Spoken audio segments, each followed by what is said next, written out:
Hola a todos, bienvenidos a Un Café con Santiago, ese espacio donde les traigo expertos, conocedores de distintas áreas y particularmente que nos ayudan a mejorar nuestro estilo de vida, nuestra salud financiera y el estilo de vida en general.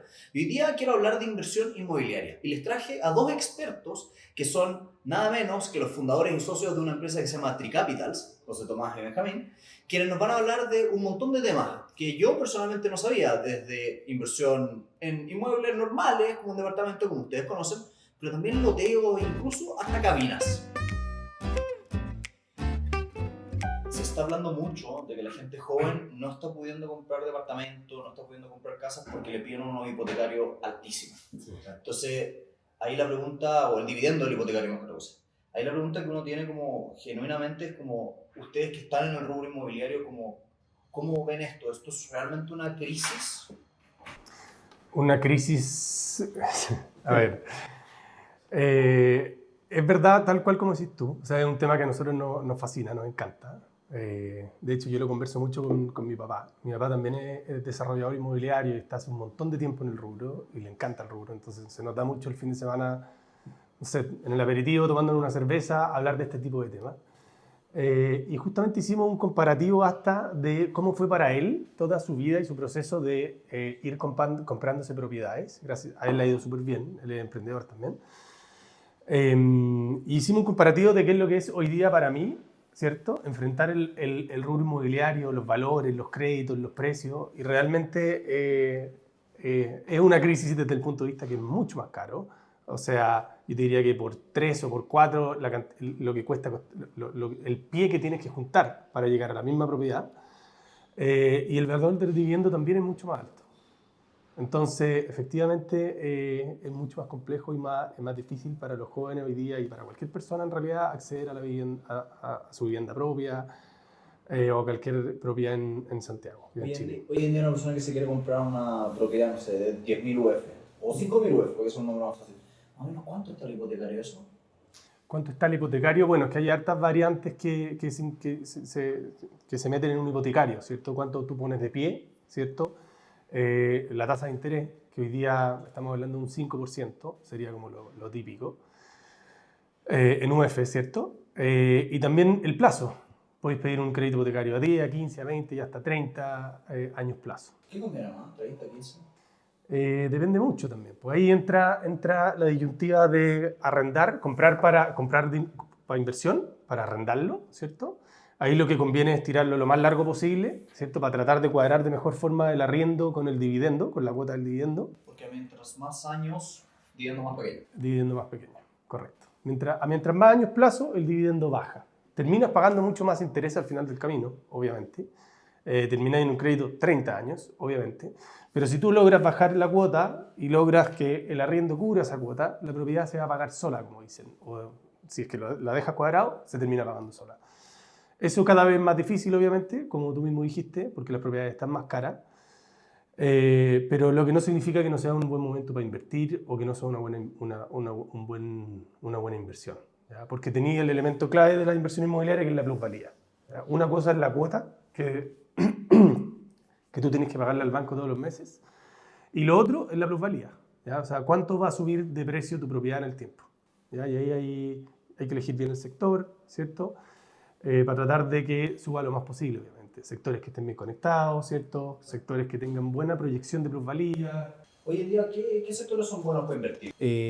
Como dije, nos pasa mucho en Tricapitals que tenemos varios sectores, dependiendo un poco del gusto, porque realmente, quieran o no, los inversionistas siempre tienen ese toque personal, ¿ya? Yeah. Que tienen una mala experiencia con alguna comuna, o supieron de alguna comuna que pasó algo, algún sector, te fijáis, porque su tío, su amigo, no sé, algo le pasó. Entonces, como que meten eso dentro de la juguera, cuando obviamente todo el mundo dice que no tenéis que meterlo. O sea, las inversiones al final son decisiones súper frías y ojalá lo más racionales posible. Entonces, finalmente lo que pasa es que, ¿cuál es un sector bueno para invertir? Te digo, depende, ¿ya? Porque nosotros, por ejemplo, hicimos una muy buena inversión en Las Condes, en un sector, te fijas que se está remodelando, como si está en una renovación urbana, como al lado del Cantagallo, ¿ya? Que ahí, de hecho, ahora hay harta casa social y al lado tenía un proyecto inmobiliario bien grande que nosotros invertimos de una inmobiliaria y que finalmente apostamos a ese, entre comillas, barrio, ¿ya? Y terminó siendo una excelente inversión y que la pudimos vender en 3 años en 1000 UF más cara. ¿Te fijas? Entonces, ¿Y cuál fue el análisis en ese momento? ¿Qué miraste tú en ese sector que tú dijiste, esto me tengo que fijar? el análisis ahí es que puede pasar en Las Condes o en cualquier otra comuna. Es que tú veas potencial en el barrio, ¿ya? Potencial en el barrio quiere decir que, pucha, estén llegando otros desarrolladores inmobiliarios, tengáis un supermercado que se está poniendo al frente, un metro para qué hablar, es como el jackpot de la inversión inmobiliaria. O sea, que te pongan un metro abajo o a un par de cuadras es un tremendo potenciador en términos de plusvalía y también de gente posibles arrendatarios que van a llegar a tu departamento, ¿ya? Entonces tenés que fijarte en estas señales que son claves a la hora de invertir. Ahí nosotros nos fijamos que, claro, está en un sector que era el barrio alto, pero que estaba, entre comillas, más barato. ¿Por qué? Porque era un sector que nadie se había desarrollado antes, ¿ya? No habían edificios de este tipo. Entonces fuimos como muy en pañales. Entonces, pero nosotros vimos el potencial. O sea, tenéis todo lo que tiene el potencial de barrio alto, que son barrios consolidados, ¿ya? Muy en pañales para desarrollo en altura. En edificio en ese minuto había un poquito. Era como más de casa, ¿te fijáis? Se puso un edificio y le fue increíble, se puso soloso, y así partió. Y nosotros entramos más o menos a los primeros proyectos, que era una apuesta a una inmobiliaria que se metió y sacó buenas condiciones y buenos precios. ¿Qué tamaño era el edificio? ¿Era alto? Grande, sí. Son 2 torres que están ahí al lado del líder del Puente Nuevo, en la cabaña, y nosotros ahí nos metimos cuando estábamos partiendo. O sea, partimos, esta cuestión de haber sido hace 8 años, y también nos cuadró muy bien la forma de pago, ¿ya? Porque en ese minuto nosotros no teníamos plata para poner el pie, para nada. O sea, como te digo, estábamos partiendo, recién habíamos logrado estabilizar con un sueldo sacado de la empresa, en el fondo, lo cual no es fácil. Entonces no teníamos ahorro, pero sí teníamos capacidad de ahorro. ¿Ya? Nosotros vivíamos con nuestros papás, imagínate, no teníamos, o sea, gasto cero, lo que gastábamos era lo que... O sea, lo que gastábamos era lo que gastábamos en benzina, si es que, o lo que gastábamos los fines de semana saliendo, carreteando, lo que fuera. Por lo tanto, nos metimos en un departamento que quedó con ese mismo departamento, era un departamento de un dormitorio y un baño, y nos metimos, me acuerdo todavía, pagando cuotas de 250 lucas. ¿Cuántos compraron? No, yo me compré uno, Benja se compró 2, se compró uno y después agregó otro, y nuestro otro socio, el Chalo, también entró con uno. Yo, de hecho, cuando recién me casé, me fui a vivir a uno de esos. ¿Ya? Que obviamente no era el plan. Yo, como que realmente uno ahí está como la diferencia entre vivir o arrendar. ¿Te fijas? ¿Qué me compro para vivir o qué me compro para... Si me compro para arrendar, perdón, o si me compro para vivir. No fue. Había sido para inversión 100% y entonces con la Tere nos estábamos recién casando y dijimos, ¿sabes qué? Vámonos a ir a uno de los departamentos por mientras, después buscamos algo para arrendar o en el plan que hablábamos antes con José, que como que en verdad hoy día tú tenés que poner la balanza, ¿qué es lo que quería hacer? ¿Te fijas? Es como, ¿me dedico a la inversión y arriendo en el lugar donde quiero vivir? ¿O compro hoy día, ahorro no sé cuánto tiempo, compro la vivienda que quiero vivir, pero como que entre comillas acoto mi posibilidad de inversión? ¿Por qué? Porque quedo topado con los bancos, en deuda, ¿te fijas? Entonces no me da mucho espacio para invertir más. Entonces como que hoy día está esos caminos que son súper válidos cada uno más romántico que el otro, pero finalmente como que tienes que poner eso en la balanza. Y nosotros pusimos en la balanza la inversión, nos dedicamos a eso, y yo aproveché de vivir en uno, después lo arrendé y lo vendí, y ahí hicimos una muy buena inversión. Sí. Te tengo una pregunta. En tu opinión, ¿cómo es el análisis entre comprar para vivir o comprar para arrendar? Porque cuando una persona debería decir, ¿sabes qué más? No voy a ser nunca dueño de mi departamento, voy a arrendar y siempre voy a tener propiedades de inversión o lo que sea, pero nunca voy a ser dueño de una casa propia. ¿Cuándo es eso? Buena pregunta. Yo creo que, no sé, aquí, como José tenía en la historia de tu papá, te fijas de cuánto te costaba antes versus cuánto te cuesta hoy día una casa, de hace 30, 40 años. Porque tú vivís en una casa para ti. No, yo arriendo. ¿Tú arrendáis? Sí. Entonces, ¿cuál fue tu raciocinio? ¿Por qué arrendáis? Porque al final, a ver, imaginemos yo quiero vivir en un departamento con mi familia o una casa con mi familia en el sector que quiero vivir. Para yo poder comprar ahí, necesito haber ahorrado por lo menos, sacamos la cuenta, hoy día. Si uno ahorra, imagínate, yo ahorro de mi sueldo 1 millón de pesos todos los meses, que es harta Mucha plata. plata. Es mucha plata. Es mucho nada. Mucha plata. O yo con la tele entre los dos ahorramos 1 millón de pesos. Harta plata. Hoy día para un pie de un departamento de 7.000, 8.000 UF, 10.000 UF, ¿ya? De ahí para arriba, ¿para qué hablar? Necesitáis 5 o 7 años de ahorro. ¿Te fijáis? Entonces, es difícil. A menos que tengáis posibilidades de compra o políticas flexibles, etcétera, es súper, súper difícil. Entonces, dijimos, ya, ¿sabéis cuál camino tomamos? ¿Ya? Igual, desde el punto de vista de números y rentabilidad, siempre te va a convenir arrendar. Arrendar. Es un error muy común pensar en el tema de la casa propia, porque finalmente la gente no pone en la balanza un montón de costos que están involucrados a tener una casa, ¿ya? Y que no están cuando tú eres un arrendatario. Nada, como bueno. Tenéis que tener en consideración las contribuciones, los impuestos que tenéis que pagarle a la ciudad, digamos. Tenéis que tener en consideración que si algo le pasa a la casa, va a salir todo de tu bolsillo. El CAPEX, que le llaman, la mantención del activo, ¿ya? Entonces tú hoy día, no sé, pues, te compras una casa nueva o un departamento nuevo, obviamente el precio es más caro. Si vais por algo usado, es muy probable de que algo le pase y que tengáis que, da lo mismo, arreglar una cañería que se te rompió. Las casas piden plata todo el rato, los departamentos también. Eso es una realidad. Algunos más que otros, dependiendo de la calidad de la construcción, etc. Pero ese es un ítem que hay que considerar dentro de tu flujo cuando tú hagas la inversión, ¿cierto? Entonces tenéis contribuciones, tenéis CAPEX y tenéis también... Intereses, supongo. Y la cuota del dividendo, ¿cierto? Que típicamente es más cara que lo que te costaría arrendarla, ¿ya? Por ejemplo, ¿El dividendo es más alto que el arriendo? hoy día típicamente sí. ¿Te fijáis? O sea, la persona que compró está pagando más dividendo de lo que te está arrendando el departamento. Dependiendo del pie que puso, obviamente, ¿ya? Pero eso conlleva que tú tienes que tener un gran ahorro para poner inicialmente en la compra de la propiedad, ¿cierto? De esa manera ir tratando de cuadrar el arriendo con el dividendo, o bien pedirlo entrando con el mínimo, que podrían ser un 10%, si es tu primera propiedad, después ya te vaya de pie, me refiero, ¿cierto? Si no, un 15, un 20, que es como lo típico, pero hoy día en propiedades nuevas es probable que el dividendo, es muy probable que el dividendo sea más caro que el arriendo, ¿te fijáis? Lo cual no quiere decir que sea una mala inversión. ¿Por qué están los factores? ¿Cuáles son los factores clave? Está el factor plusvalía, ¿ya? Y además está el factor palanca. Es decir, hay otra persona que está pagando un arriendo, independiente que no te alcance a cubrir el dividendo entero, te está alcanzando a cubrir, por ejemplo, los intereses del banco. Entonces, esa colita que te queda de diferencia, tú la podéis ver como ahorro, por ejemplo. Es plata que tú seguís metiendo en la propiedad y ahorrando, pero los intereses te lo está pagando un tercero, ¿ya? Entonces, ese punto es súper relevante.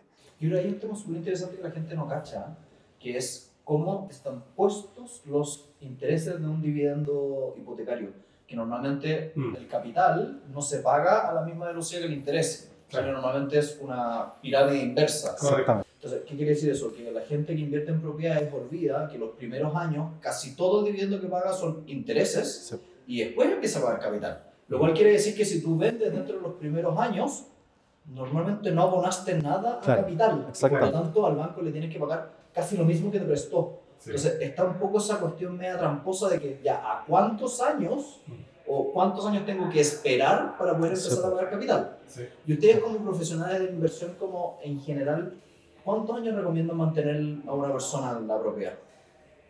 Para que valga la pena, porque si yo me compro un departamento y lo vendo al año y medio, probablemente perdí plata. Una recomendación general: ¿a cuántos años vale la pena comprar una propiedad? ¿Qué quiero decir con eso? ¿Cuántos años tengo que esperar para poderlo vender? Porque normalmente se dice que si yo me compro un departamento de inversión y al año y medio lo vendo, perdí la plata. Porque probablemente en todos los costos, los intereses y todo va a terminar saliendo atrás. Entonces, más o menos, ¿cuántos años tendría que esperar alguien como para poder decir, ya, de aquí para arriba probablemente vaya a sacar plusvalía, vaya a ganar plata? ¿Cuántos años son?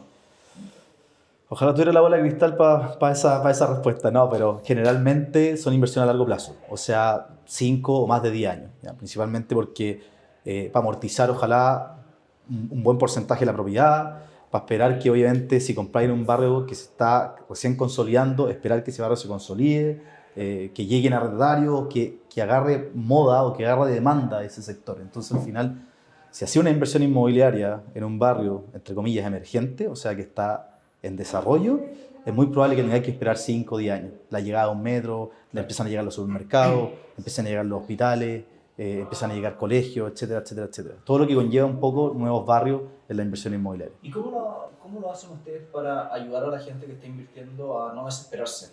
Por ejemplo, a mí me pasa que yo tengo algunas propiedades en Estación Central y me quiero morir porque Estación Central está en un hoyo profundo. Sí. Afortunadamente están todas las propiedades arrendadas y todo está andando bien, pero todo me grita, corre, y lamentablemente es invendible. Claro. Entonces, ¿qué hace? Qué buen punto tocaste.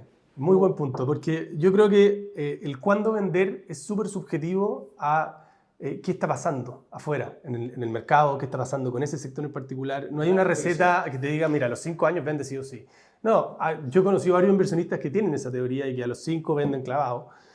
Pero también hoy día, si vendís tu propiedad en Estación Central, yo creo que estás haciendo una mala jugada en el fondo, ¿cachai? Estación Central es un súper buen ejemplo, porque también Estación Central en su minuto para nosotros era pero el caballito de batalla. ¿En qué sentido? Nosotros también arrendamos propiedades. Tenemos una empresa que se llama Tricapital Rent que administra las propiedades que nosotros vendemos. Lo cual es un plus nuestro, digamos, obviamente, porque te ayudamos a lo largo de toda la inversión. Entonces, hace 3, 4 años, Estación Central era pero. O sea, yo mismo le recomendé a mi señora y a su familia que se compraran Estación Central. Yo mismo, a amigos cercanos, le recomendé Estación Central en su minuto. Fue un súper buen negocio durante O todo sea, el año. eran los departamentos que más rápido arrendábamos y que mejor arrendábamos. Incluso en un minuto los arrendábamos mejor que en Santiago Centro. Ahí sí que sí, para nosotros la cuestión no tenía ni un sentido. Porque Santiago Centro es como la comuna para invertir, que también durante mucho tiempo fue la mejor comuna para invertir, porque era céntrico, porque estaba ahí cerca de todos los servicios, todo el mundo, o este perfil de arrendatario de esas propiedades, quería vivir en Santiago Centro. Colegios cerca, jardines cerca, clínica, farmacia, supermercado, todo caminando, ¿te fijáis? Metro, conectividad. Y hoy día Santiago Centro tampoco es lo mismo que fue hace unos años como Estación Central. Entonces también pasa mucho que los sectores van pasando por etapas y por periodos, claro. Entonces, ¿cuándo? Si es que efectivamente tu estrategia, porque ahí entra otra variable, ¿cuál es tu estrategia? ¿Cachai? Por ejemplo, yo personalmente tengo una estrategia a largo plazo, yo no pretendo vender mis propiedades. Esta que justamente le estábamos contando, la vendí porque necesitaba la plata para hacer otra cosa, para hacer otro negocio, y me quedé con otra. En el fondo eso también te da la libertad de poder ir jugando con tu patrimonio. Entonces este sector más encima yo vi como pegó un buen salto, dije perfecto, ¿sabéis que necesito esta plata para hacer este negocio acá? La vendí y puse la plata en otra parte. Sin embargo, mi estrategia es tratar de mantenerlo a largo plazo, porque yo estoy buscando ir a jubilarme con un sueldito mensual. Con un buen sueldo mensual y también con esa posibilidad de poder, chuta, tengo una emergencia, o chuta, sabéis que necesito, no sé, X cantidad de plata, liquido este y este, o vendo esto otro. Y así, en el fondo, yo creo que es un poco tener, dependiendo de lo que tú queráis, ¿te fijáis? Hay otros inversionistas que son más cortoplacistas y que entran pensando en vender. Ahí nuestra recomendación es, oye, ok, es súper válido, pero también ten en cuenta que el rubro inmobiliario es un rubro que son activos que no son líquidos, ¿te fijáis? Entonces, son al revés, son bienes inmuebles que son lentos en el fondo. Incluso si tú tenés vendido una propiedad hoy día, la plata no la recibís mañana con un cheque. Firmáis una promesa, de esa promesa típicamente dura 2 o 3 meses, de esos 2 o 3 meses vais y firmáis la escritura en la notaría y de ahí pasa de nuevo 30 días en trámite o 20 días en trámite en la misma notaría, de ahí el banco, o sea... La inscripción en el conservador. En el conservador, la inscripción, se liberaron las platas, tenéis que ir a buscar el cheque y una semana. O sea, estamos hablando que tenéis la propiedad vendida hoy día y en 5 meses tenéis la plata. ¿Te fijáis? Entonces, lo que nosotros siempre recomendamos es un poco tener una estrategia que sea más integral. ¿Ya? Ojalá no full inmobiliaria, porque te pasa esto. Entonces, si de repente necesitáis plata rápida, ¿dónde está tu plata rápida? Igual es bueno tener activos líquidos, ¿te fijáis? Y ir armándote un balance entre distintos tipos de inversión y también pensando en el plazo, ¿cachai? Inversiones que tú querrás hacer en el corto, en el mediano y en el largo. Y hay una pregunta que tengo como, si yo llegara y recibo una herencia, te recibo una herencia, 5.000 UF, ¿qué me conviene? ¿Comprarme un departamento de 5.000 UF o 2 de 2.500? También buena pregunta. Sí, yo creo que al final es como, es mejor poner los huevos en diferentes canastas, pues. O sea, yo creo que... Pero es que ahí yo, lo que he aprendido con los años, porque he tenido de varios tipos de propiedades, he tenido propiedades grandes y caras, he tenido varias chiquititas, y he aprendido que el dividir en numeritos te ayuda a eso de que si se te desarrienda uno, te voy a tener el otro. Pero la calidad del arrendatario a veces baja.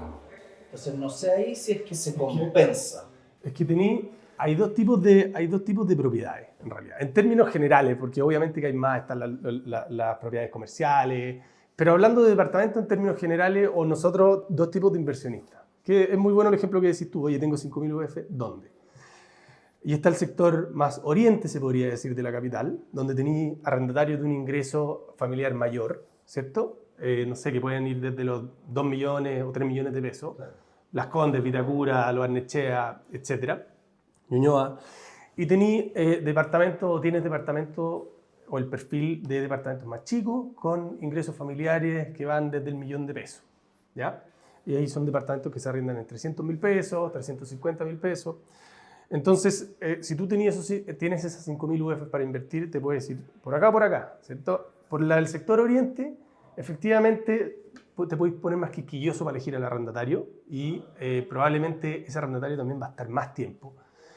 Pero por otro lado, no estás diversificado. Tienes todos los huevos en la misma canasta, como decía Benja, ¿ya? Y por el otro lado, tienes, y además también la posibilidad de plusvalía en el sector oriente típicamente un poquito más acotada, ¿ya? O sea, estáis menos diversificados, pero tienes mucha plata metida en una propiedad, tienes un buen arrendatario, es una propiedad que es un poquito más líquida, te diría yo, porque son barrios más consolidados y donde la salida es un poco mejor que cuando tú te vayas a comprar un departamento en el centro o en la estación central. ¿Por qué? Porque finalmente el que te va a comprar la propiedad en el sector oriente es la persona típicamente que va a vivir en la propiedad. En cambio, una propiedad en el centro o en la estación central, hoy día ya prácticamente casi un monopolio de inversionista. Y justamente por lo que decíamos, lo que hablábamos al principio, que las condiciones ya son, los precios son más caros, el acceso al crédito es más caro, entonces esa persona con el arrendatario con el 1.000.000 de pesos de ingreso familiar, o sea, una pareja que gana 500 y 600 o 500 y 500, no le alcanza para ese crédito, para comprarlo. Está como un poco obligado, por decirlo de alguna forma, por las condiciones actuales del mercado, a arrendar. Claro. ¿Te fijáis? Entonces, son inversiones muy diferentes y tenemos que también, o sea, la plusvalía por este lado de repente puede ser mucho mayor, entonces con esas 5.000 de repente metí 1.000 UF en 5 lugares distintos y lo duplicáis, y de repente por acá metí 5.000 en un departamento en Las Condes y te hacía una plusvalía de 1.000 o de 2.000, un poquito más lenta. Tiene sus pros y sus contras cada uno en el fondo. Sí, al final te hay un dato que es súper interesante, que es súper potente y una realidad, que más pasa mucho a mí, que le cuento a mi amigo, a la gente cercana, y que finalmente se impactan, porque es un dato que hoy día está pasando y que ha venido pasando los últimos 20 años, te fijáis, en Chile, particularmente en la región metropolitana, es que las propiedades, los precios de las propiedades se han triplicado, ¿ya? Más o menos los últimos 11 años aproximadamente. Versus los sueldos, que los sueldos solamente han subido en más o menos un 55%, entonces, en términos reales. Entonces, al final, ese embudo se va cada vez más achicando, ¿te fijáis? De gente que puede comprar propiedades a cierta cantidad de UF, hoy día es cada vez más chico. Al final, nos estamos transformando en un país de arrendatarios, lo cual no es raro tampoco. Esto pasa en las grandes capitales del mundo y es muy normal. O sea, de hecho, nosotros teníamos una tasa o un porcentaje de arrendatarios muy baja, que hoy día ha ido subiendo y se está un poco equiparando con otras capitales del mundo. Más o menos, ¿cuánto es?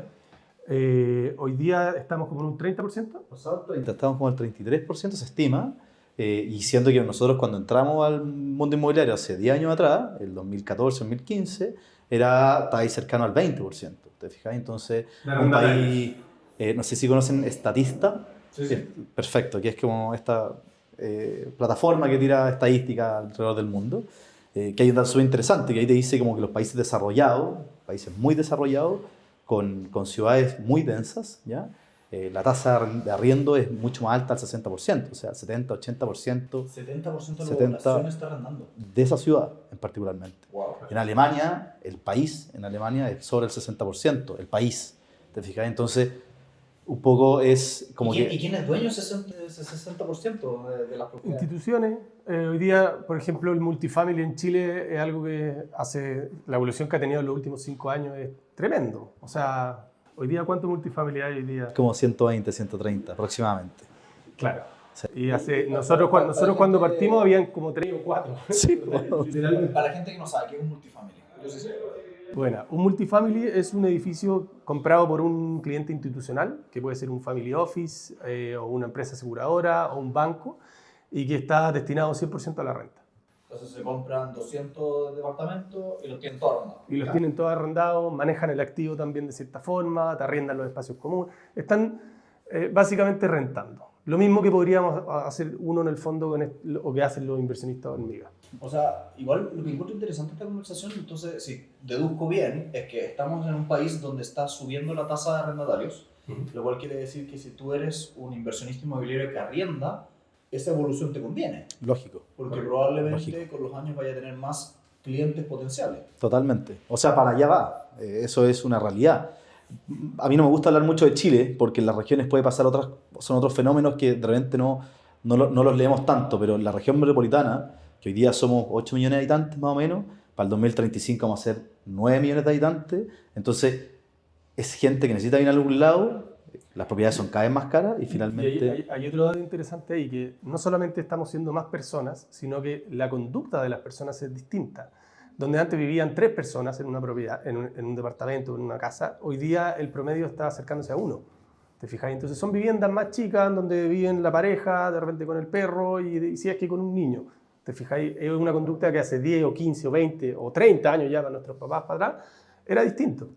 Por lo tanto, es una demanda de viviendas que se necesita. Y tenéis factores también como la inmigración, te fijáis, tenéis factores... O sea, la cantidad de personas que somos en la región metropolitana va creciendo.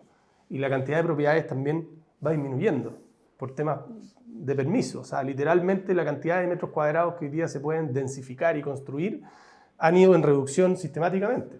¿Eso por qué?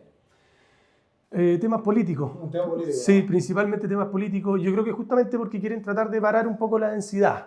¿Te fijáis? La densidad, la cantidad de gente que hay en ciertos barrios, lo cual es discutible en el fondo porque tú haces una tremenda, como país o como región, haces una tremenda inversión, por ejemplo, en líneas de metro, y la idea es que las líneas de metro sean lo más eficientes posible para desplazar a la gente de un lado de la capital a otra. Por lo tanto, si tú haces una línea de metro que inaugura una nueva línea de metro y después vas y el plan regulador lo congela y limita la cantidad de metros cuadrados que se disponen de ahí, es menos gente la que puede acceder a vivir cerca del metro al final. Uno tendería a pensar que las líneas de metro debiesen ser súper densas. Claro. ¿Te fijáis? Que al final la gente baje, tome el metro y se mueva nomás, ¿te fijáis? Pero lo que no pasa acá en Santiago, que bueno, yo creo que hay una discusión un poquito más allá que siempre la hemos llevado, que es un poco más allá de esta conversación, que yo creo que es como la arquitectura de la región metropolitana. ¿Te fijáis? Que ya cada comuna toma sus propias decisiones respecto a sus planos reguladores. Entonces como que no conectan muchas veces unas con otras, Claro. siendo que colindan, ¿te fijáis? Entonces al final veis de repente pisos, comunas que tienen 15 pisos y bajan a 3.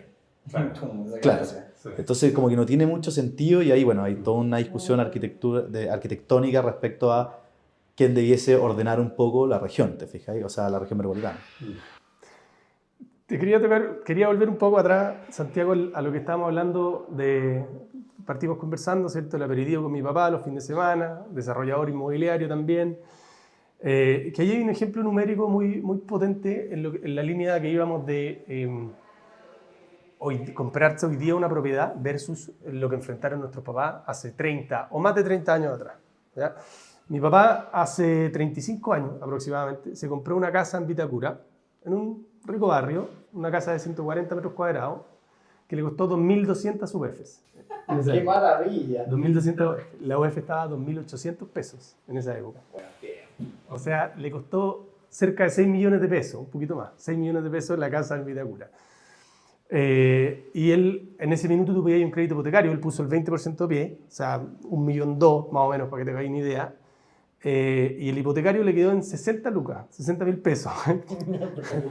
Hoy día hicimos el ejercicio, en esta misma conversa que te cuento, oye, chuta, ¿cuánto la tendría que tener yo para comprarme esa misma casa? Más o menos una casa así hoy día costará, no sé, 15.000 UF, más o menos. Esas 15.000 UF, o sea, yo tendría que tener el 20% del pie para comprarme esa casa, que serían 112 millones de pesos, 115, 100 y algo, 100 y pocos millones de pesos, para poner de pie. Para partir. Para partir. Claro. Y el dividendo me quedaría en 3 millones de pesos si lo pido a 20 años, que fue lo mismo que hizo mi papá. ¿Te fijáis? Entonces, obviamente está el factor inflación, pero aún así, considerando el factor inflación, el pie que tendría que juntar yo en UEFs, llevaba los UEFs de la época, es 6 veces más caro de lo que pagó mi papá hace 35 años. Es prohibitivo. No se puede. Y el dividendo 4 veces más. O sea, es mucho más caro y las condiciones realmente son mucho más difíciles. Pero bueno, también en ese sentido yo creo que soy optimista en el caso que si bien las condiciones son distintas desde el punto de vista lo que cuestan y el financiamiento, pero también hoy día el mundo te da muchas oportunidades. O sea, me imagino que tú mismo lo has visto. Hoy día este es un mundo de autodidactas. Hoy día tú te metes en internet y encontráis todo, encontráis videos, podéis aprender a hacer lo que queráis. Eso hace 30 años era impensable. Veníamos hablando con Benja, o sea, si tú quisieras, si tú hubieses querido invertir a la edad de mi papá, y vais donde, no sé, qué opciones tenéis para invertir en la bolsa, por ejemplo, ibais donde la Reinvial, si no llegáis con una maleta de plata no te pesca nadie. Hoy día tú podís literalmente partir invirtiendo en cuotas chicas. De 1.000 pesos menos. 1.000 pesos menos y propiedades también. O sea, antiguamente los que se compraban propiedades, claro, no era como que, independiente de los valores que te estoy diciendo, no era como que todo el mundo iba por la calle comprándose propiedades. No, era muy difícil. Por el contrario, era muy difícil. Pero hoy día tú podés partir invirtiendo en el rubro inmobiliario desde 200.000 pesos. Lo que necesitáis hoy día tener, yo creo que es una capacidad de ahorro. Una capacidad de que te sobre un poco de plata de la que gastas, ¿cierto? Mensualmente, o bien ahorrando, yo creo que esa es la clave. Y con esa plata hacer un plan de inversión, y hoy día en verdad que se pueden hacer maravillas combinando, como decís tú, acciones desde 1.000 pesos hasta departamentos poniendo desde 200.000 pesos al mes. Y ahí, por ejemplo, ¿cómo lo balancean ustedes cuando dicen, ok, me voy a comprometer, voy a comprarme 2 propiedades de inversión, estoy súper contento, pago un vivienda 400.000 pesos, 200 y 200, todo muy bien, y de repente dice, oye, ¿sabes que me voy a comprar mi propia casa? No, lo lamento, caballero, que usted tiene copada su línea de crédito en general. ¿Qué hacemos en ese caso? ¿Hay alguna forma de negociarle al banco y decirle como, oye, estas propiedades están arrendadas, no son propiedades de vivienda y por lo tanto no me las deberéis calcular para los hipotecarios? ¿Cómo funciona eso? Buena pregunta. Sí. O sea, yo creo que sí. O sea, eso efectivamente es así. Tú, hoy día las propiedades, cuando tenéis propiedades de inversión y las tenías arrendadas, el arriendo y el contrato de arriendo, efectivamente es un ingreso para ti, ¿ya? Pero no deja de lado la deuda que tenéis con el banco, la deuda total que te falta por amortizar esos 30 años. Entonces, como que hay un equilibrio. No vayas a poder ocupar toda tu capacidad crediticia, en el sentido que, no sé, pues si ganáis uno, te invento, y el banco te presta el 25% de eso, 250 hasta el 30% en algunos casos. En la cuota. Claro. En la cuota que te queda el dividendo. En la cuota que te queda el dividendo, o sea, si tú ganas 1 millón, por ejemplo, 250.000 pesos es tu tope, 300.000 pesos en algunos casos es tu tope de dividendo. Quizás no te va a pagar, no te va a prestar el tope, pero sí te puede prestar un poquito menos. Te fijas, no sé, 100, 150, dependiendo del caso. Si tus propiedades llevan arrendadas 3 años, 4 años, eso ya hay amortizado uno, ya pusiste un pie, que fue cuando te compraste el departamento, y además tenías un ingreso, un arrendatario que te está pagando la propiedad. Entonces, eso a ojos de la banca es bien visto, ¿ya? Y entre comillas, no te castiga con toda la deuda. ¿Te fijas? Entonces, al final... ¿Te mejoró la tasa de interés? No necesariamente. ¿No? O sea, yo no lo he visto en los casos, por lo menos con nosotros, no lo he visto. ¿Ya? Lo que pasa es que clientes se van poniendo más regalones a los ojos del banco cuando van teniendo un track record y van pasando años y de ellos pagando deuda con sus tarjetas de crédito ordenadas, sin caer a DICOM, sin intolerancia. Y eso sería interesante con el doble clic, que la gente no lo maneja, como el puntaje de crédito. ¿Qué es lo que mira un banco? El score. El score que le dicen. Claro. ¿Qué mira un banco al momento de decir te voy a prestar plata o no? La conducta de pago. ¿Y qué se produce eso? O sea, a ver, el ingreso que tiene, partamos por ahí. O sea, obviamente para el banco eres más atractivo en la medida que ganas más plata, eso está claro. Pero también en la medida que tú tienes un track record, es decir, tienes una historia con él o con otros bancos, idealmente con él porque te conocen, saben perfecto, incluso tú vas desarrollando una relación con tus mismos ejecutivos, te fijáis, dejáis de ser solo un número cuando ya pasan años y pasas a ser un cliente del banco ya un poquito más en serio, vas pagando tus deudas, si tienes propiedades vas teniendo patrimonio. ¿Qué significa esto? Que esas mismas propiedades ya se fueron pagando, como bien dijiste tú, más lento al principio, pero cada vez que pasa el tiempo más rápido. Por lo tanto, al tener patrimonio también tienes garantías. Entonces tú te quieres comprar otra propiedad o quieres hacer una inversión o pedir un préstamo y el banco, bueno, ¿quién es este personaje? Perfecto, ¿cuánto gana? ¿Cuánto tiempo o cómo ha pagado sus deudas? ¿No ha caído en ninguna incobrabilidad o ninguna mora con alguna casa comercial, con alguna tarjeta de crédito? Ha pagado bien sus deudas y además tiene patrimonio. Las propiedades que tiene, las tiene pagadas hasta cierto punto, perfecto. Hay donde echar mano si es que pasa algo, ¿te fijáis? Y al final eso para ellos es súper relevante. Yo creo que hoy día es común, obviamente, es un dato que la gente está mucho más endeudada que antes, ¿te fijáis? Por una serie de motivos, pero lo más importante al final es mantener tus cuentas claras o tus cuentas limpias y tener informado al banco. Siempre hay posibilidades de hacer cosas, ¿te fijáis? Entonces al final yo creo que algo relevante es no caer en mora, ¿ya? Porque eso es como lejos, hoy día está la CMF, que tiene como un informe de todas las personas, que tú te metís con tu clave única y aparece un poco el detalle de todo lo que le debes a casas comerciales, bancos, etc. ¿Cómo se llama ese informe? Está bueno para el público. Ese informe, el informe financiero de la CMF, te metís informe de deudas, te metís en Google y te sale el link al tiro. Y ahí metís tu clave única y aparece al tiro el informe. De hecho hay un semáforo arriba. No me quiero meter a levantar. Entonces ahí es como un historial tuyo, financiero, personal, frente a las instituciones financieras, la CMF, etc. ¿Ya? Y por eso es súper importante, porque el banco lo primero que ve es ese informe, ¿ya? Entonces tú en ese semáforo ojalá no tengas ninguna mora y por eso siempre si que tengas alguna deuda, acércate al banco, para poder repactarla, para poder ver alguna salida, claro, y que no caigáis en esa morosidad que es lejos lo que más castiga al banco. ¿Y te conviene tener más de un banco? Por ejemplo, si yo tengo 2 propiedades de inversión, ¿las tengo en el mismo banco o las separo? Porque había una época que había una triquiñuela que yo creo que hasta el día de hoy existe, que era que vivían personas y para poder comprar más de una propiedad pedían en 2 lugares al mismo tiempo y como no estaban cruzadas las informaciones a tiempo, les prestaban al mismo tiempo en los 2 lugares y quedaban sobreendeudados al doble de lo que les debían prestar, pero lo hacían, porque después llegaban y calzaban el vivienda con los arreglos. Lo cual es un riesgo monumental, pero bueno. Eso se ha hecho mucho. Muchos inversionistas usan mutuarias también para hacer lo mismo. Las mutuarias no figuran, la deuda que tú tienes con las mutuarias no la pueden ver los bancos. Mira, eso es interesante. Entonces ahí se sobreapalancan para, estratégicamente, entonces estos primeros 2 departamentos pido a las 2 mutuarias al mismo tiempo, después voy y le pido a 2 bancos al mismo tiempo, cuatripliqué o tripliqué mi capacidad de deuda, por ejemplo. Y obviamente eso es un arma de doble filo. Obviamente. ¿Por qué? Porque tú quedas con una carga más grande. Entonces, si tú fuiste una persona que fuiste muy... Al final, la fórmula que tienen los bancos no es una invención ni es porque... No es arbitraria. No es arbitraria.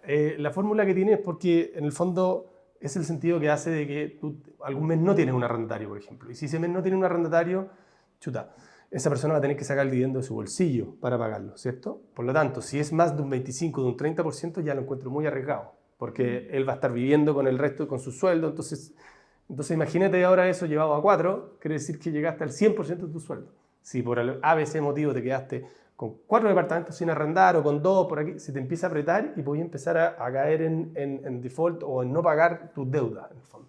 Entonces yo creo que ahí es donde hay que ser responsable y hay que planificar bien esta cuestión.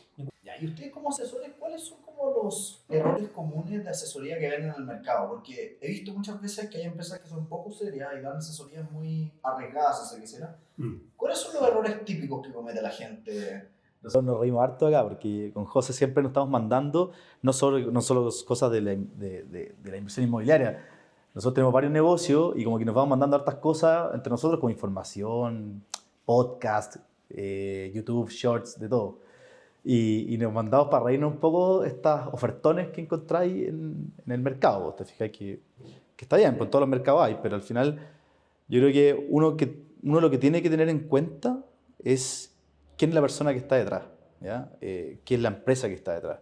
¿Quiénes son los que están ofreciendo esta inversión a mí? ¿Quién me está educando, si es un curso o si me están vendiendo directamente? ¿Quién es la persona que está detrás o quién es la empresa? ¿Quiénes son los que están compuestos por esa empresa? ¿Cuánto tiempo llevan? Hoy día es súper fácil hacer un check. O sea, tú te metías a Instagram, veis si hay malos comentarios en sus comentarios, te metías a Google, veis si la empresa tiene, cuántas valoraciones tiene. Como que en verdad ese check lo voy a hacer súper rápido.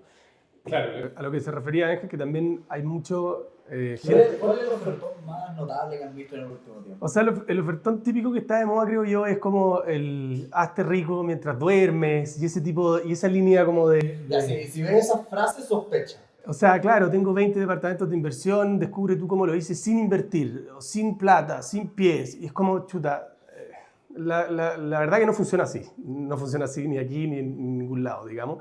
Vende mucho, obvio, y cualquier persona seria te lo puede decir, porque claro, se llenan la boca un poco diciendo que tú tienes que tener tus inversiones, que tus inversiones trabajen para ti, haz dinero mientras duermes, pero finalmente cualquier persona que le ha ido bien sabe que esta cuestión finalmente es con perseverancia, es una carrera de largo aliento, es a largo plazo, hay que tener estrategias, hay que revisar bien todos los temas que hemos ido conversando, o sea, a cuánto tiempo comprar, cuándo vender, pucha, tengo esta cantidad de plata, pongo la inversión en distintos departamentos, o me concentro en uno, en algún sector específico.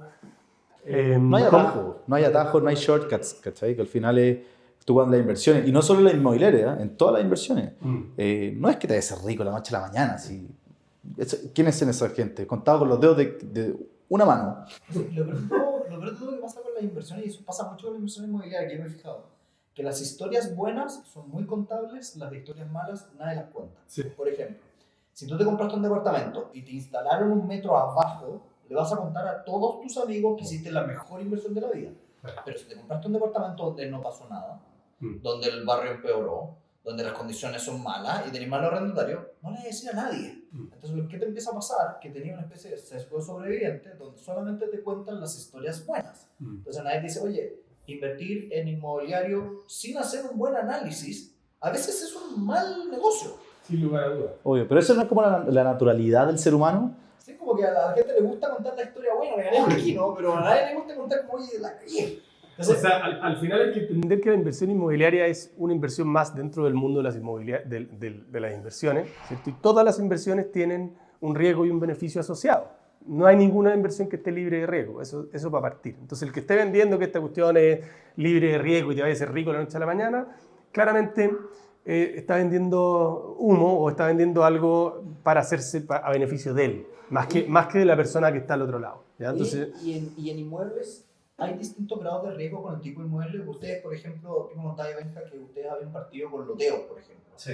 ¿Cuál es la diferencia entre invertir en un departamentito que se arrenda en un loteo? ¿Cuál es el negocio del loteo? ¿Cómo funciona eso? El loteo es todo un mundo. También ha sido algo que... Como toda la noche, sí. Sí. Sí, pero ha sido como un mercado que ha estado también bien en boca de todo. Y hay que tener súper claro que son completamente diferentes, ¿ya? O sea, tuve una inversión en Santiago para la renta, o sea, tener un arrendatario, es renta, es arriendo y después vender con plusvalía, ¿no es cierto? El loteo es tierra, no renta, o sea, tú te compras un terreno, una parcela, un pedazo de tierra, y lo tenés que dejar estacionada ahí hasta que, obviamente, crezca de precio, suba de precio y venderlo, ¿no? ¿Te fijas? Entonces, son como dos negocios. La inversión inmobiliaria tú puedes usarla como renta para jubilación o para hacerte una pasada, todo esto es lo que llevamos hablando todo este rato, y la parcela es para comprarse algo, dejar plata estacionada, que sube de precio y venderlo en 10, 15, 5, depende de dónde hayas comprado. ¿Y cuál fue su primer loteo? Nuestro primer loteo fue en Copquecura, Mirador de Copquecura. ¿Ya? ¿Y cómo fue ese negocio? ¿Cómo llegaron? ¿Qué pensaron? ¿Le fue bien, mal? Sí, nos fue súper bien. Ese negocio, la verdad que nos reímos harto armándolo, estuvo bien entretenido. Básicamente fue, oye, hagamos nuestro primer loteo, porque nosotros tuvimos experiencia vendiendo para otras personas loteo. Y fue como, chuta, está bueno esto, a ver, ¿dónde podríamos tener un loteo nosotros?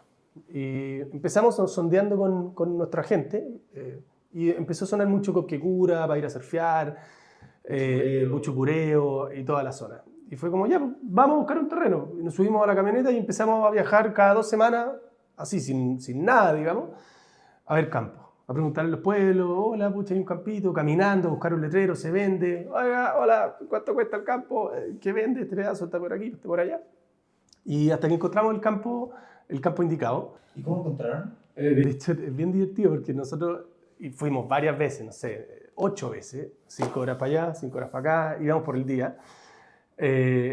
Y al final estábamos frustrados porque no encontrábamos el campo. Queríamos un campo como bien específico, porque te ibas a un campo muy cerca de la playa y era muy caro. Tampoco teníamos ese presupuesto. Entonces fue como, ya, tiene que estar un poquito más lejos, tiene que tener buen acceso, vista, pero no tanto, pendiente, pero tampoco tanto. O sea, era así, súper específico lo que queríamos. Y pasa también el tema regulatorio, que Ya. tú te vas a comprar campo al sur o al norte, me imagino, y pasa mucho que los campos tienen miles de problemas, pues, O sea, ¿cachai? sucesiones, entonces el señor que dice que es dueño del campo en realidad no es el dueño y tiene una sucesión de 3 hermanos y tenés que ponerte a buscar a los 2 hermanos.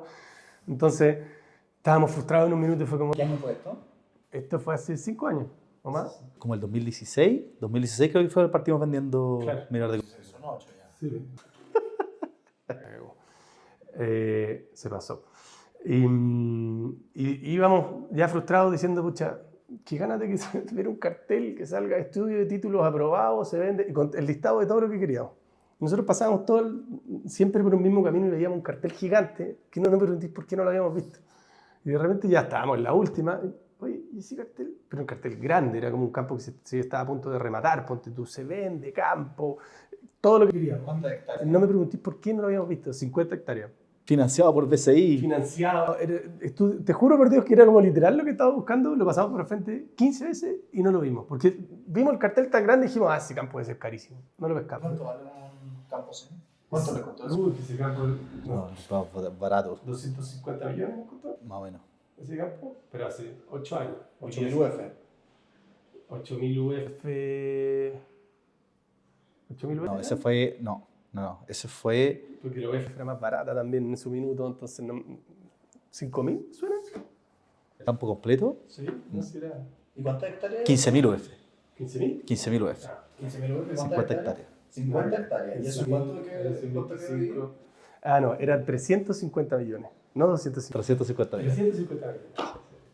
Y eran 50 hectáreas, entonces el chiste es como hacer parcelas de 5.000 metros cuadrados. Entonces nosotros hicimos ¿Una hectárea son 10.000? 10.000. 10.000, claro. Entonces nosotros hicimos un loteo de 100 parcelas, ¿cierto? Urbanizamos, o sea, habilitamos el campo con caminos, con luz y con agua. ¿Cómo se urbaniza un campo? Yo no tengo idea. Literalmente, bueno, lo primero, para la electricidad tenéis que ir con la empresa eléctrica local, en el fondo, la distribuidora eléctrica local, y cotizar con ellos que te hagan una red eléctrica, de distribución ¿Y eléctrica. la tiráis por debajo de la tierra o postes arriba? Tenéis las dos alternativas, Ya, es mucho más caro que el poste. O sea, el bajo tierra. como 4 veces más. Wow. Ya. Pero hoy día ya como que el estándar es por abajo, o sea, por arriba ensucia mucho el cable, te fijáis.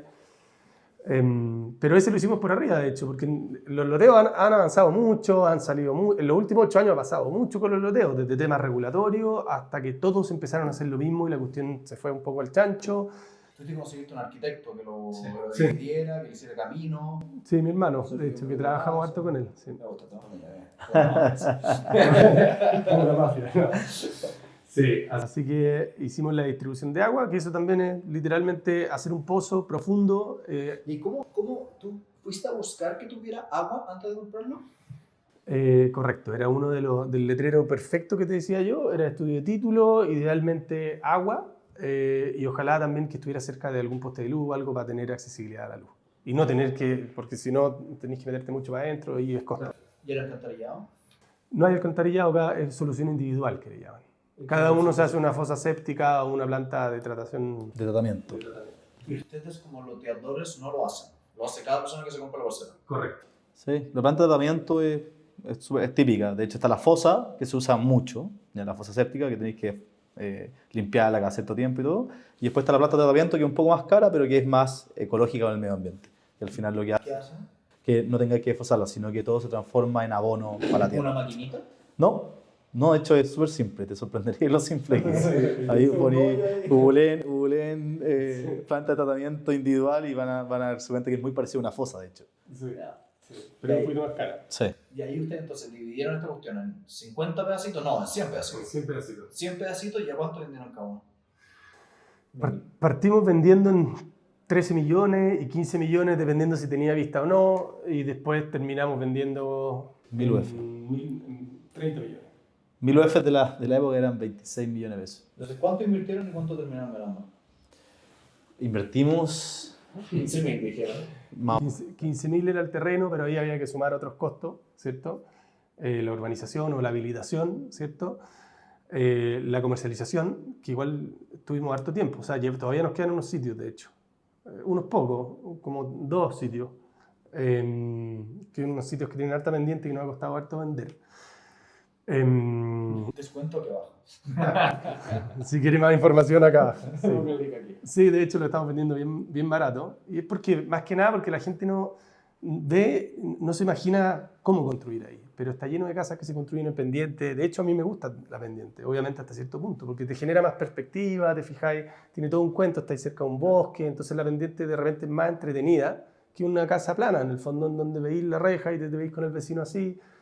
Pero en gusto ahí también ya depende de cada uno. Pero nosotros en ese entonces evaluábamos el proyecto tratando de sacar un 50% de margen. Eso es lo que tratábamos de lograr en un principio, metiéndole gasto financiero, porque también tenía deuda, te fijáis. Y fue un poco el ejercicio que hicimos. ¿Y ustedes siguen trabajando con loteo? Después de eso hicimos otro en Rubanco, en el lago Rubanco, que todavía seguimos, nos quedan 15 parcelas a la venta. ¿De cuántos desean? De 64. Ese terreno era un poquito más chico, era un terreno más caro también porque tenía orilla del lago y ahora como que subimos un peldaño, por decirlo de alguna forma. Sitios más caros también enfocados a otro público. Estamos hablando de las 3.000 UF, pero que tiene de todo, o sea, box para guardar tus embarcaciones, lancha, un muelle, un clubhouse, cancha de pádel, de tenis. Entonces tiene un poquito más de cuento de lo que tenía el otro, que era un poco más básico, pero también estaba enfocado en otro público, ¿te fijas? Y el básico era como para el surfista que quería invertir. Ese era el perfil. Y ahora este es ya un gallo más consolidado, ¿te fijáis? Que está buscando otro target. Oye, yo he estado leyendo por ahí que ustedes con los loteos están haciendo unas cabinas, ¿o no? Correcto. ¿Qué están haciendo? Estamos haciendo una empresa de casas modulares, ya que se llama Lux Cabin. Ay, me interesa demasiado este tema. El otro día me pasé todo un sábado metido en casitas modulares, así que Qué bueno, porque tienen un montón de cuentos, de verdad. O sea, justamente hilando lo que estábamos conversando con Benja, de la diferencia de invertir en un departamento generador de renta, con un crédito asociado, y típicamente, y en un terreno, en un loteo, que tú dejas el terreno estacionado y no genera renta ni genera ingreso. Fue que dijimos, oye, pucha, en realidad si tú le construyeras una propiedad, ¿cierto?, que no fuera tan cara, podrías empezar a rentabilizar al tiro el terreno. Y ahí fue donde... Y ahí nos fue para llegar a Lux Cabin, ¿cierto? Nos asociamos nuevamente con mi hermano y mi papá, que son los arquitectos de todos los loteos, y ellos son arquitectos y hemos trabajado mucho con ellos. Y la gracia que tienen es que, lo primero, yo creo que la gran gracia es que son de madera CLT, contralaminada, a diferencia de las típicas casas modulares que son de fierro o de container, ¿cierto? Estas son de madera contralaminada y madera laminada, que la gracia que tiene es, bueno, la duración, un tema estético, se ven así como con unas maderas macizas, y además lo sustentables que son en términos de impacto medioambiental. O sea, la sugerencia ahora es ya lotear, así como así es medio complejo, cómprate un terreno, métele una cabaña y arrienda la cabaña, correcto, ya en un Airbnb. Correcto. Incluso nosotros ofrecemos, tenemos data, que tenemos unos partners ahí gringos que nos dan un montón de data que recogen de los portales de Airbnb y hacen como una radiografía de cuánta plata tú puedes obtener arrendando cuál modelo de nuestras casas en tu terreno, propiamente tal. ¿Y cuánto es la diferencia entre ingreso por arriendo versus ingreso por Airbnb? Uy, esa es una pregunta también muy Depende, relativa al lugar, a dónde estés. Por ejemplo, esta empresa que te digo te hace una radiografía y te dice al tiro si el lugar donde tú estás está caliente o no, o, cuál es la vacancia, cuánto podéis cobrar por noche en promedio. Entonces tú podéis sacarte una imagen, incluso podéis ver las casas que están publicadas y podéis ver cuánto sacaron el año anterior, literalmente. Entonces te podéis tirar a la piscina, por decirlo de alguna forma, con información. O sea, ya, yo me voy a hacer esta casa en mi terreno en Pichilemu, te invento, de 2 dormitorios y baño y terraza, y te metías a la radiografía y revisáis, chuta, ¿cuánto le puedo sacar en promedio? ¿Cuántas noches lo debiese arrendar en promedio? Es una buena pregunta. Para que sea rentable un Airbnb en una cabañita, en un lago o algo así, ¿cuántos días tiene que estar arrendado? Lo pregunto porque si yo tuviese una propiedad para arrendar en una playa, me encantaría ir a esa propiedad en la playa. Entonces, ¿cuántos días tengo que tenerla arrendada para que sea suficiente para yo poder ir el resto de los días? O sea, yo creo que el verano. Con el puro verano. 2 meses. 2 meses y la voy a ocupar todo el año tranquilamente y tu casa está pagada, si no en un 100%, si la compraste con deuda en otro, la amortizáis mucho más rápido. Pero el verano es hay mucha gente que hace esto del verano usarla para arrendar, o sea, arrendarla 100% desde diciembre hasta marzo y el resto del año van. Los fines de semana largos, fines de semana normales. ¿Te fijáis? Septiembre, Claro, septiembre. invierno. Pero la rentabilidad que he podido obtener de esta forma de verdad que es muy alta. O sea, si tú estás en un buen sector, estamos hablando que tú podés pagar tu casa y toda esta inversión en periodos de 5 o 6 años. 6 años. Sí. Pero eso manteniendo la arrendada constantemente. No, o sea, O en el puro verano. ahí tenemos Porque ustedes dicen que me voy a comprar una casa y en 6 años voy a tener una casa en tal playa, después Pagar. en 6 años voy a tener otra playa, y otra playa. bueno, otra sí, playa. sí los gringos lo hacen un montón. Bueno, y aquí en Chile en realidad mucha gente lo hace, mucha. Nos vaya a comprar una casa, estoy seguro. Voy a comprar una casa. Y todo, no fuera el podcast, chicos. Ya, porque yo estaba mirando estas casitas modulares y encontraba que la gracia de estas casitas modulares es que te compras un bloque, después la vas haciendo crecer. Y al final del día, no sé, puedes construir una casa en 10 años porque estáis comprándole expansiones. Sí, ¿Estas cabinas son expandibles? absolutamente. Al final, ¿Cuánto vale cada módulo? ¿Como 15 millones, 20 millones? para que te hagáis una idea, valen 23 UF el metro cuadrado. ¿Ya? ¿Y cuántos metros tienen?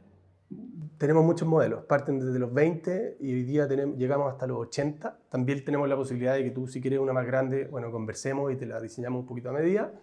Y de ahí tenéis, o sea, de todo, de verdad. O sea, de 20, de 27, de 32, de 40, de 45, y así nos vamos. Quisimos tratar de tener como una casa, ojalá para todo ese espectro de presupuesto. Hasta de los 20 hasta los 100 millones de pesos, más o menos. ¿Te fijas?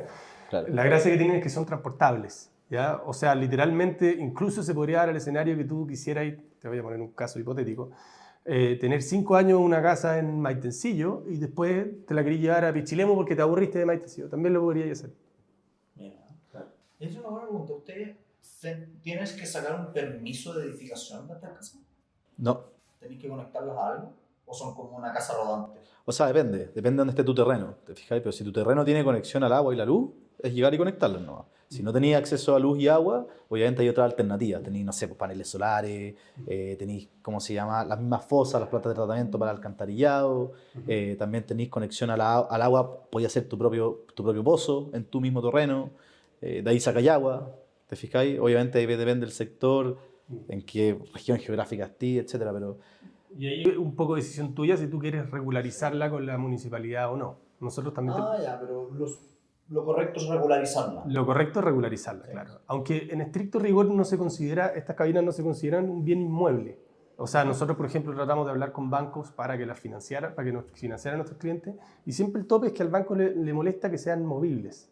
¿Te fijáis? Bueno, no creo que tengan ruedas, pero ¿qué tienen? No tienen ruedas, pero tú en el fondo vas con un camión y las pescas con una pluma, las subes arriba de un camión y igual que los containers, literalmente. Claro. ¿Te fijáis? Igual... Tiene como el nombre bien raíz, de que está como arraigada al terreno. Claro.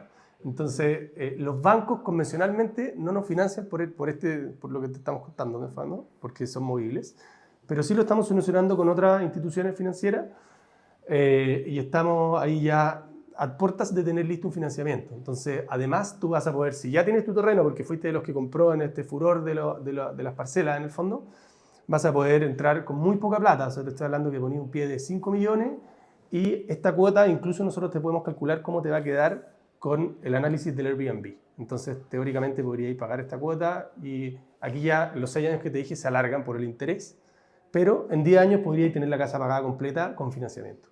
O sea, voy a aprovecharme de ustedes, ya que los tengo aquí cautivos, y voy a hacer una autoasesoría de compra de cada cabañita. Entonces, si yo me quisiera ir a comprar una cabinita en Maitencillo, ¿cómo lo hago? Tengo que ir primero con ustedes a buscar un terreno y después voy por la cabaña, los hace juntos, ¿en qué me fijo? Sí. Típicamente la gente que se nos acerca o que está en esta tiene terrenos. Ahora, si tú no tienes terreno y quieres... ¿Cómo busco un terreno? Bueno, para esto. ¿En qué me fijo? ¿En qué te fijas? Bueno, un poco parecido a los departamentos. ¿Dónde está ubicado? ¿Cierto? ¿Qué tiene cerca? ¿Cuál es el atractivo? ¿Cómo es la conectividad para llegar a tu terreno? O sea, esto si es playa en Chile, tendría que ser idealmente con vista a la playa, supongo. O sea, ese es un terreno rico que tiene vista al mar. ¿Te fijas? Hay terrenos que tienen vista lejana, terrenos que no tienen vista al mar y que tienen como más la ola a campo, por decirlo de alguna forma. Depende mucho de tu presupuesto. Ya, ¿y cuánto puede ser la diferencia entre uno con vista cercana, uno con sin vista? Por 2, por 3, por 4. O sea, la diferencia... Con 4 la pura vista. Un terreno con muy buena vista cerca de la playa puede valer fácil 4 veces más que un terreno sin vista metido en un cerro, acá atrás, a 10 minutos de la playa. En el fondo. ¿Y se paga ese sobreprecio? Porque estoy pensando como ya, estoy haciendo el mismo ejercicio. Yo Sí. me fui a asesorar con usted Sí. y estoy pensando en hacer esto, porque por cierto lo estoy pensando, ya que estuve el fin de semana pasado mirando casitas modulares. Sí. Al final, lo mismo que pasa con los departamentos, es un tema como de oferta y demanda. Entonces, si tú, los bordes costeros en lugares bien apetecidos son escasos, son finitos, ¿no es cierto? Tenés un borde costero con cierta cantidad de terreno. Por lo tanto, tomar una posición ahí, evidentemente que es valioso. ¿Te fijáis? Te empezáis a ir más atrás y empiezan a haber más terrenos de ese estilo, que están en un cerro, en un bosque. Hay más, literalmente se amplía más la locación geográfica. Entonces, yo te diría que si tenía el presupuesto, es una muy buena idea ir a lugares que están de moda o que vienen y que históricamente han estado de moda y que ya son sectores consolidados de la costa chilena, ¿no es cierto?, o del sur, y tomar posiciones en un borde de lago, en un borde de playa, indudablemente que es una muy buena inversión. ¿Y ustedes, por ejemplo, cuánto ustedes recomendarían un terreno? ¿5.000 UF, una cosa así, o muchos? Depende mucho, de Muy nuevo, grande. es que te movís desde la... Porque estoy intentando hacer cálculo, ya. Imaginémonos que compro 5.000 UF en un terreno más intensivo. Ya, Tiene vista, pero no tan cerca de la playa. sí. Después llego y pienso cuánto me sale la casita. Y la Ujú. casita, para una cosa así, estoy suponiendo que necesito 2 módulos, una cosa así. Claro, 2 o 3. 2 módulos, entonces ahí le sumo cuánto, unas 500 UF. A ver, sumémosle 100 metros cuadrados por 23, 2.300 UF. Ya. Esos Más- son 100 metros, es grande. 100 metros de casa. casa, claro. Más IVA, es más IVA, perdona, 23 UF es más IVA. Ya, Es decir, bien. caemos, ponle un 20%, ¿a cuánto? La matemática soy... 2008. 2.800 UF. 2008. 2008, entonces 5.000 más 2.008 está en 7.008. 7.008, perfecto. ¿En cuánto tendría que arrendar yo esa cabañita para que se pague? Tengo que sacarle, a mí me van a cobrar. El dividendo va a ser un 30%. Si me estáis hablando de Maitencillo, esa cabañita yo creo que la arrendáis más o menos, porque justo la estuve revisando, un socio nuestro vive en Laguna, vive por ahí. ¿Ya? Y él tiene un terreno, de hecho. Exactamente, No, no, igual, no. exactamente igual con lo que me estáis comentando. Con vista, tampoco tan cerca, pero con vista a la playa de Laguna. Y más o menos estuvimos viendo y arrendáis la noche así de temporada baja, 100.000 pesos, un fin de semana cualquiera. Ya, 100.000 pesos. Tengo 4 fines de semana, echémosle que logro hacer 2. Por Sí. 2 noches son 2, 4, son 400 lucas, 500.000 pesos, más o menos. 500.000 pesos es un dividendo de alguien que tiene 1.5 en renta. ¿Y bueno para los números? Y para llegar al 1.5 en la renta, yo tendría que sacar cuánto me prestan. Me prestan. No, para 500.000 pesos de dividendo, No, si yo tengo que pagar 500.000 pesos, necesito 1,5 millones de renta. Pero, Sí, ¿cuánta claro. plata máxima me prestan? en 1,5 millones, Sí. 2.800 UF. Antiguamente nosotros multiplicábamos por 2. Hoy día ya un poquito menos. O sea, si teníais 1.000 te prestaban 2.000. Si ganabas 1.000.000 te prestaban 2.000. Ya, o sea, hoy no te alcanza ni loco con un hipotecario para comprar esa propiedad. Con una hipoteca, dependiendo de cuánto ganáis. Pero estábamos diciendo esa propiedad de 5 lucas. Esa propiedad de 5 lucas, más la casa de 2008, De 7, ¿no es cierto? O sea, llegaste a 7.800, poní un pie de 20 millones, ¿no es cierto? O sea, necesitáis en cash casi 60 millones de pesos. Y después te quedáis con 7.500 por 0.8, te quedáis con 6.000 UF que le debía al banco. Y esos 6.000 a 30 años, Esos 6.000 a 30 años, si lo calculáis en una tasa hoy día, debe estar en las 700, 800 lucas. ¿Cachai? Son 800 lucas. Y claro, con pero 400. pero tu análisis de 400 es temporada baja. Más, de hecho. Temporada baja y con 2 Sí. fines de semana. Claro. O sea, O sea, de hecho, después en el computador te lo puedo revisar porque, como te digo, tenemos este... Es que es entretenido hacer este ejercicio en vivo con toda la gente mirando, porque esto es lo que hay que hacer, ¿cachai? Esa es la conversación que hay que tener. Y, por ejemplo, un mal asesor, ¿qué cosas no hace de este análisis? ¿Qué red flags ustedes han visto así como gente poco seria? Inflar el arriendo, clásico. ¿Ya? ¿Y cómo lo inflan? No, esta cabañita la ponía en tu terreno en Maitecillo, le vais a sacar 800 lucas en un fin de semana abajo, de temporada baja. En alto le sacáis, ¿Y bla, cómo bla, bla, bla, bla, bla, bla, bla. ¿Cómo podría alguien verificar el arriendo? Estudiando. Ya, Estudiando. ¿Cómo se estudia? Te metí a Airbnb y buscáis fecha y empezáis uno a uno. O hablando con nosotros, porque nosotros tenemos esa información. Entonces, dependiendo, tú me decís, mira, me quiero comprar este terreno, nosotros revisamos las casas, revisamos para atrás, cómo le ha ido, cómo son las temporadas, claro, qué esperar en temporada baja, qué esperar en temporada alta. Y ahí nosotros mismos te hacemos la asesoría con una planillita, obviamente, y te decimos, ya toma, este debiese ser tu inversión, escenario pesimista, normal y optimista. Porque también siempre es bueno tener 3 escenarios. Un asesor puede haber estudiado mucho, pero no tiene una bola de cristal, como dijo antes. Entonces, decir, mira, esto va a ser así, 100% así, chuta, a ver, responde a variables externas, ¿te fijas? ¿Y cómo sé yo que en 3 años más, justo en ese balneario, no queda alguna embarrada y el precio es así? No te lo puedo garantizar. Ya, entonces inflan los precios de arriendo, supongo que no consideran vacancia, que eso es típico. Correcto. Te hacen pensar que el departamento está arrendado, la casa está arrendada todo el año, que es mentira. ¿Cuánto es un buen margen de seguridad? ¿Cuántos meses ustedes calculan que va a estar desarrendado? Es que de nuevo depende mucho de lo que estáis buscando. Pero un arriendo de una propiedad de inversión Acá, normal. nos volvimos a departamento. ¿Sí? Hoy también ha cambiado mucho. Nosotros hace 3 años, 4 años, arrendábamos los departamentos en 2 semanas. 2 semanas. Estaban vacantes, entraba otro. Hoy día nos estamos demorando 1 mes y medio en promedio. En promedio. O sea, hay algunas que se arriendan antes, otras que se arriendan después. O sea, si tú quieres ser seguro, tú deberías recomendarle a una persona que está calculando su arriendo versus su dividendo hipotecario que va a estar 2-3 meses vacía la propiedad. No, ahí te fuiste al chancho. Yo creo que sí.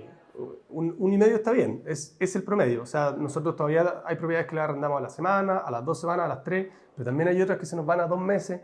Ahí también entra otra variable que es qué propiedad elegiste, qué orientación, qué piso. De nuevo entra el asesor que viene por al lado y te dice, oye, tengo una papita, mira este departamento en este edificio, vale, te invento, 2.000 UF. Y el broker de al lado o el otro te lo está vendiendo en 2.300. Claro, compraste un departamento en la peor orientación, en el peor piso, mirando para, no sé para dónde, para un lugar muy feo. Entonces, eso después pega al momento de arrendarla. Versus, oye, ¿sabes que pagué 2.300 en vez de 2.000? Pero ¿sabes que tengo vista despejada, hacia el oriente? El arrendatario lo encontré en 2 semanas. ¿Cachai? Entonces, influye. ¿Qué otra cosa más la gente mal aconseja? Los gastos ocultos, volviendo al tema de las casas, que te digan, no, si esta cuestión es súper fácil. No, tenéis que considerar muchas variantes, ¿cierto? Que tenéis que limpiar la propiedad cada vez que la persona sale, hacerte cargo de arrendarla por Airbnb. No es algo que funciona de manera automática en el fondo. ¿Ustedes cómo sugieren a alguien que quiera arrendar por Airbnb administrarlo si no tienen tiempo? ¿Ustedes tienen algún servicio? Antiguamente tuvimos uno que de hecho desarmamos para la pandemia, pero nosotros llegamos a administrar más de 60 propiedades acá en Santiago por Airbnb. ¿Y hoy en día hay alguna empresa que recomienda? Sí, hay empresas que hay hoy día. Nosotros somos bien conocidos a esta empresa que se llama Home H-O-M, Sí, sí. ¿ya? Y que ellos se dedican principalmente a arrendos vacacionales, ¿ya? Sí. Y sí, o sea, yo los conozco personalmente y son gallos súper serios detrás y les va bien y hacen como todo este análisis muy bueno. Sí. Oye, y si alguien quisiera saber más de ustedes, ¿dónde los puede encontrar? Si quieres saber más de nosotros, está tricapitals.com, la página, en redes sociales Tricapitals, ¿ya?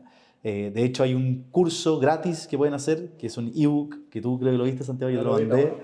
Son 77 páginas de mucha información, pero si queréis saber más del tema, está gratis para todos. Lo vamos a ir actualizando, Sí. ¿Eso lo decimos o no? Sí. ¿Sí, lo decimos o no lo decimos? No sé, Como queráis.